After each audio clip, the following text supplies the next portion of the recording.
Hey guys, this is another day. We're back trying to make part 2 about these brackets for the Donkey Kong monitor. Here's our 2 brackets that we cut up, and we've got them set up for the proper length. We just have to make the union between these pieces right here and the main 2 pieces. And first off, what I want to do is try to clean up these cuts, because you can see we still got a lot of metal burrs and stuff, and I don't want to get cut. I don't want anybody else who ever has to mess with this to get cut on any of those. And that's a pretty bad one there on that corner. I don't know if you can quite see it. Let's see if I can focus in. Yeah, it's a pretty sharp one. I think that's where it let go when the saw was going through. So definitely got to take and whittle that down, get it smooth. But instead of using sandpaper, or like I had a right angle grinder, I'm going to use my Dremel. I forgot all about it. I bought this thing like 10 years ago. Thought I needed to have it because I was doing little modifications and stuff to little video games and junk, and I never really used it. I think I've had this out of the box maybe twice. I might have used it to cut some of the cleats that help hold on the back door for the MAME cabinet. But it's got lots of accessories with it, and I probably haven't used but a couple of these. And then I got this whole box somebody bought me several Christmases ago because they knew I had this. And yeah, it's got all kinds of little inserts and such. I'm going to lose my sandpaper. Wow, those are really in there.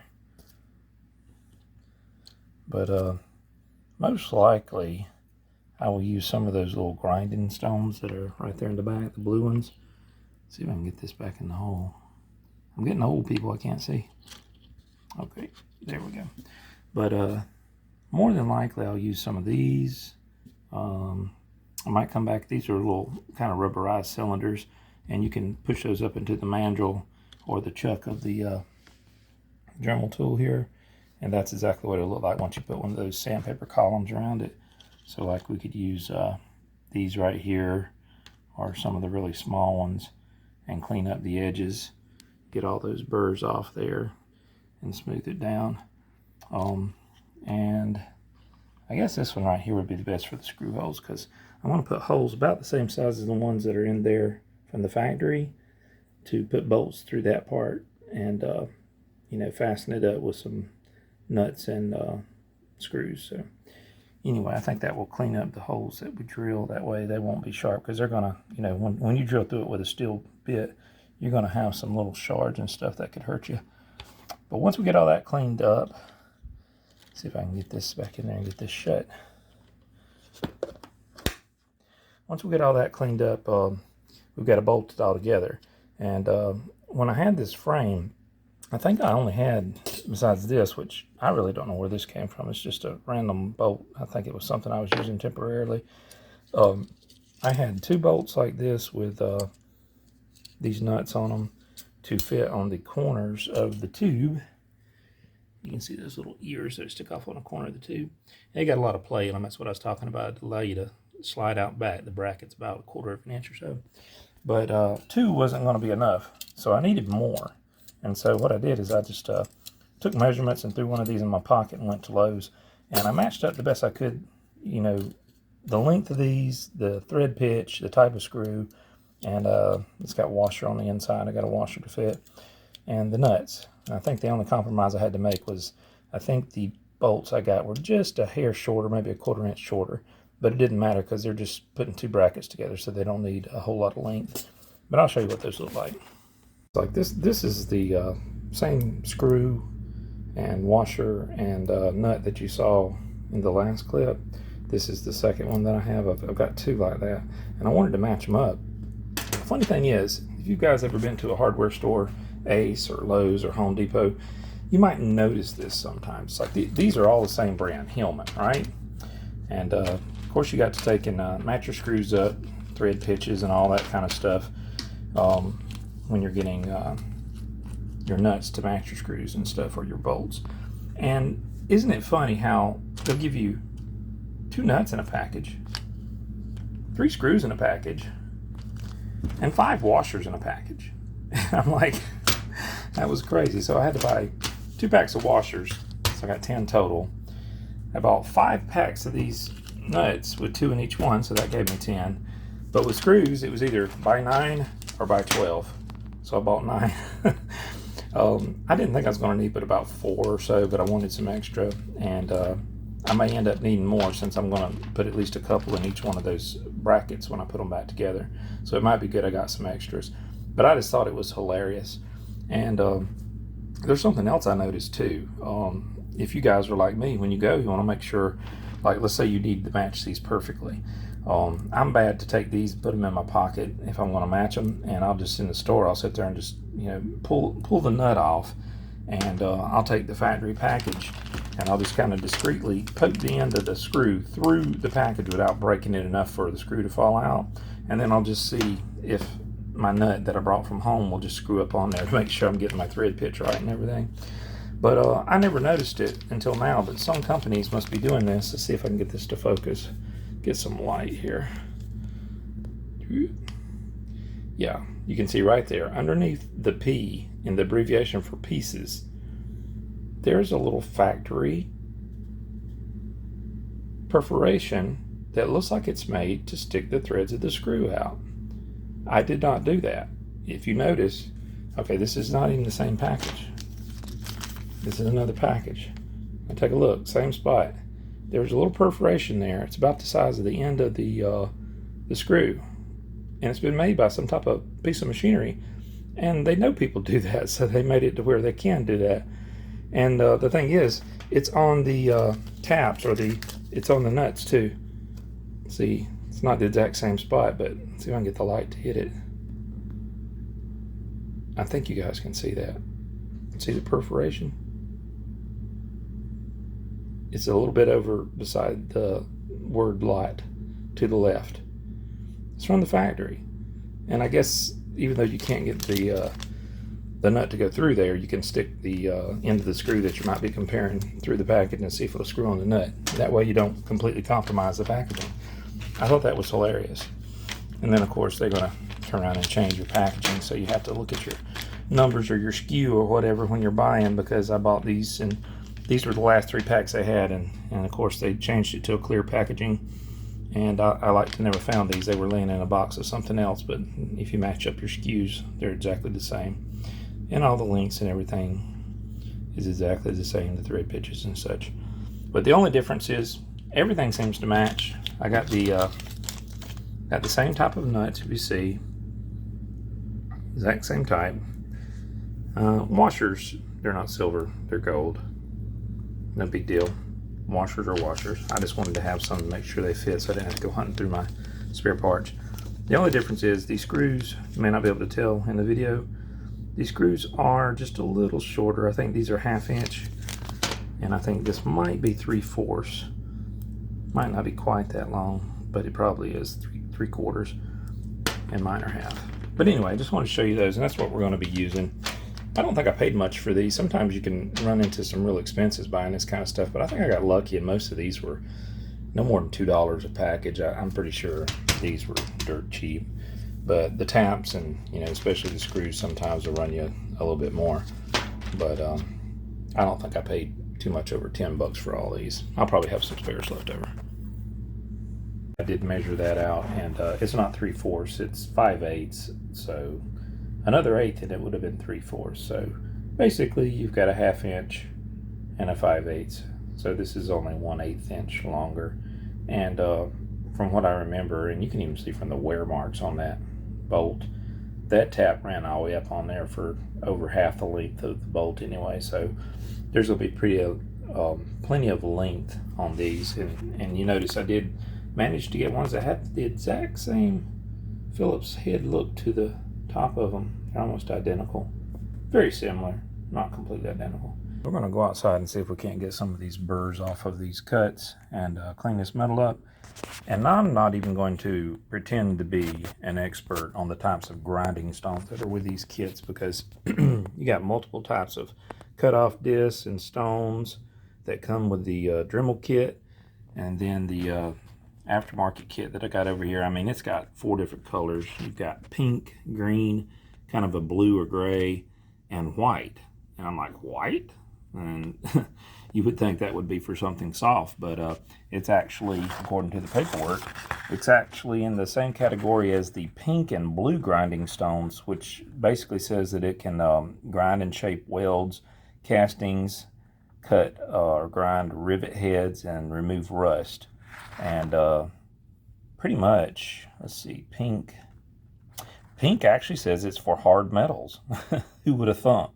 The blue says it's for soft metals. And then if you go down to where the white is, the white says for hard and soft metals, or what says semi-hard and soft metals. And the green, surprisingly, is for glassware, porcelain, and non-ferrous metals. So try to stay away from these three right here. My eyes are getting old. Those look like the green ones. I think these are what they consider blue. And then the pink is for the hard metals. And this is like semi-hard and soft metals. So, but I'm not going to use those out of that kit since I haven't even hardly touched anything in that kit. I'm just going to go ahead and use some out of the stones that came with my Dremel. And they've got a little chart here telling you about the different types of cutting bits and the attachments and stones and stuff. And it seems here that the red or brown ones in this kit are called aluminum oxide grinding stones. And they also have aluminum oxide abrasive wheels. And I guess the aluminum oxide wheels are these right here. That's what it looks like to me.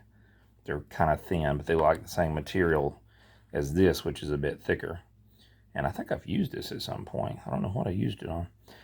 But looks to me like the same stuff this is made out of. But since it's kind of more of a green, I'm just going to go by the directions on the other one, because this is not even, I can't find where it's listed in the, let's see. Oh, yeah, I can. See, silicon carbide grinding stone. It says blue-green. It says it's actually tougher than the aluminum oxide. The aluminum oxide was, you know, shoot for sharpening lawnmower blades and getting off burrs, sharpening knives and tools. It says the blue-green is actually tougher, which I would have thought, but not in this other kit. In this other kit, the blue ones at least, says that that's for glassware, porcelain, stones, and stuff. So just different kits for different uses. So you can't always go by color, I guess. But I will switch to those if I need to. Right now, I want to start off with this one, which I guess it would be in the category of red-brown, which would be the aluminum oxide. And it's, you know, kind of like a standard grinding stone, similar to this, like you would see on like a little benchtop grinder. And I wish I had one of those actually, but I need a good place to set it up. But, and then, well, you also have these cutoff wheels. I have used this, I think, just for cutting through wood, but these are fiberglass. And it claims that they can cut through fasteners and stuff like that. But I don't think I need that just for grinding. So might have been able to use that or one of these aluminum oxide.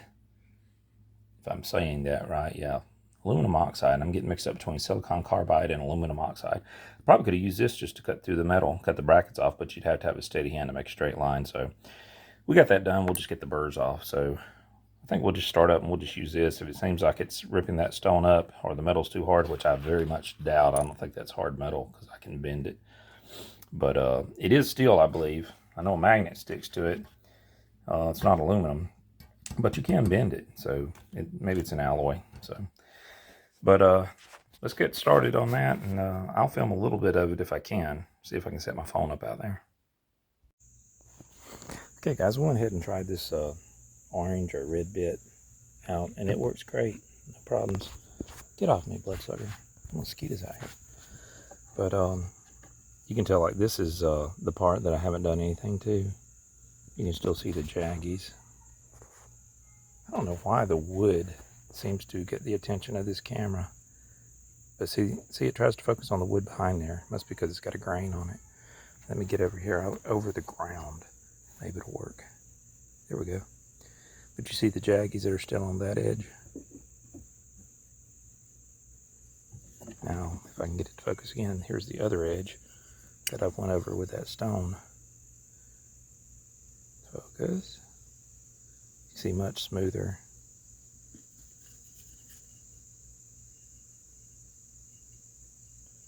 That's not sharp.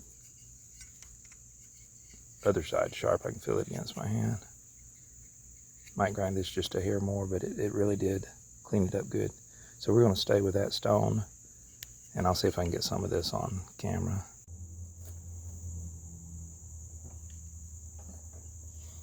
Now most of these grinding stones, especially if you're working with metal, they say to turn the speed up, so I'm going up to 9, which is 1 notch below maximum.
So I just wanted to show you, I want to turn the camera around because I got the phone facing the opposite direction. The rear camera on this phone I think is more detailed, but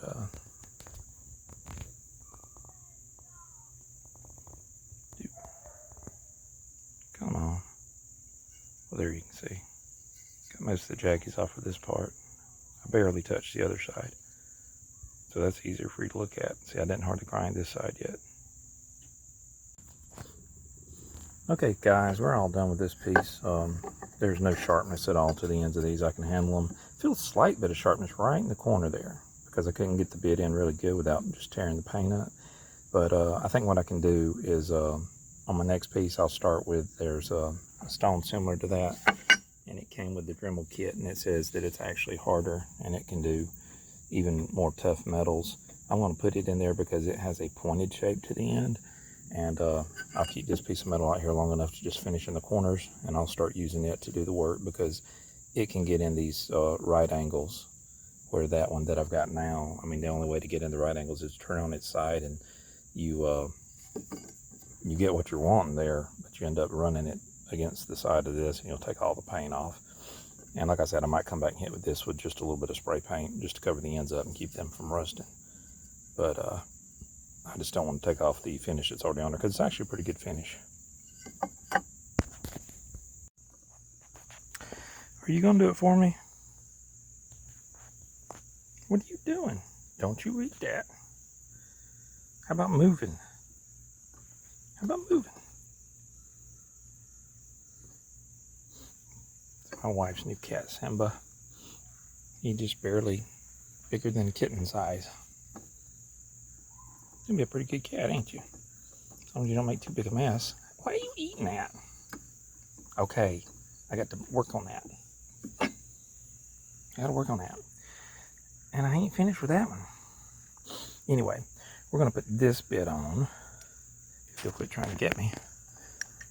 Quit. If I don't lose it. And we're gonna swap it out. Take this one off.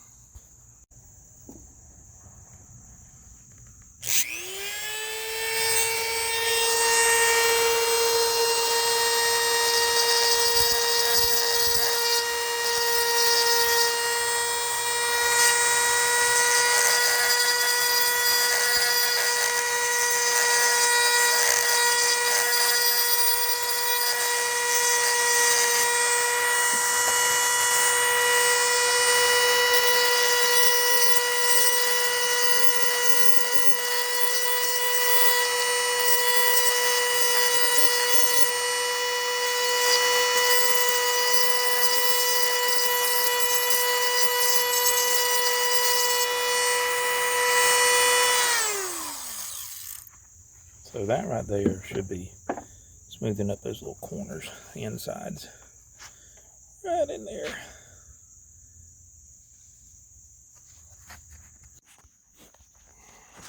You still here?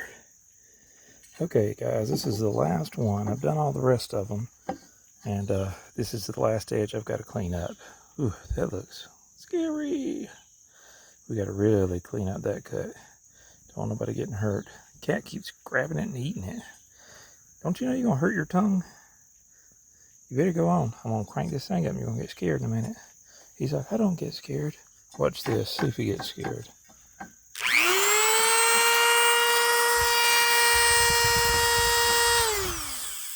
That was high speed. I can't believe this cat. He's pretty cool.